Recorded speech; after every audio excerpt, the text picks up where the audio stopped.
नमस्कार, मैं सरला रावत सा और आप देख रहे हैं पब्लिक एक्सप्रेस न्यूज। स्वागत है आप सभी का। दिल्ली की मुख्यमंत्री आतिशी ने बड़ा दावा कर दिया है। आपको बता दें कि आज ही चुनाव आयोग ने दिल्ली के चुनावों की तारीखों का ऐलान किया और इसी बीच आतिशी ने एक बार फिर केंद्र की सरकार पर आरोप लगाया। आतिशी ने आरोप लगाया है कि बीजेपी की केंद्र सरकार ने उन्हें मुख्यमंत्री आवास से बाहर निकाल दिया है।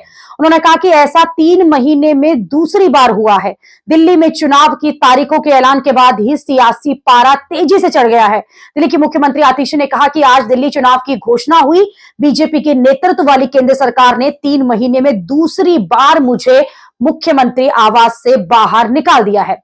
बीजेपी सोचती है कि वो हमारे घर छीनकर, हमें गाली देकर और मेरे परिवार के बारे में बुरा भला बोलकर काम करने से रोक देंगे। वो हमारे घर छीन सकते हैं, हमारा काम रोक सकते हैं, लेकिन दिल्ली के लोगों के लिए काम करने के हमारे जज्बे को नहीं रोक सकते।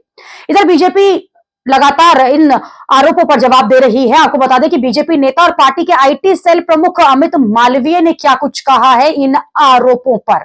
अमित मालवीय ने कहा कि सीएम आतिशी के बयान को सिरे से खारिज करते हैं और साथ ही उन्होंने सोशल मीडिया पर पोस्ट में कहा है कि अरविंद केजरीवाल की शिष्या और दिल्ली की सीएम आतिशी के झूठों का जो दावे हैं उनका पर्दाफाश करते हैं। पहली बात तो उन्हें बेदखल नहीं किया गया है। दूसरी बात, शीश महल में कभी नहीं गई हैं जो उन्हें 11 अक्टूबर 2024 को आवंटित किया गया था। आतिशी के पहले से ही 17 एबी मथुरा रोड जो है वहां पर आधिकारिक आवास है और उन्हें 2 अन्य आलीशान बंगलों की पेशकश भी की गई थी।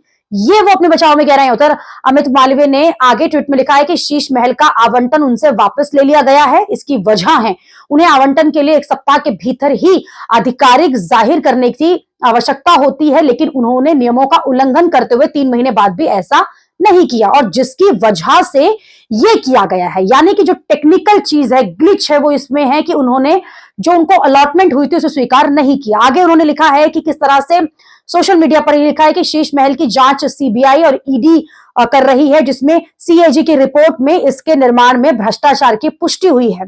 जब घर आवंटित किया गया था तो शर्तों में यह कहा गया था कि आतिशी को जांच में सहयोग करना होगा।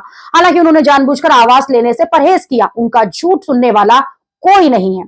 तरफ आतिशी ये कह रही है कि उन्हें जब मुख्यमंत्री आवास अलॉट हुआ, आवंटित किया गया और 3 महीने में दूसरी बार केंद्र सरकार जो है साजिशन उनको वहां से निकालना चाह रही है षड्यंत्र करते हुए।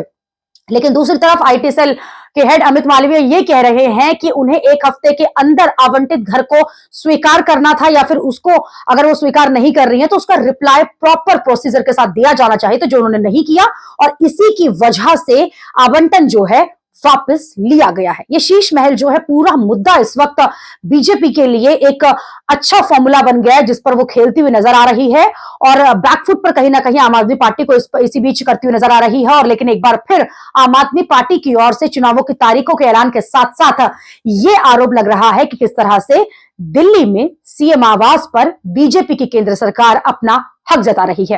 अभी के लिए इतना ही। अगली खबर में आपसे फिर होगी मुलाकात। देश और दुनिया की खबरों के लिए आप देखते रहिए, आप जुड़े रहिए पब्लिक एक्सप्रेस न्यूज के साथ। धन्यवाद।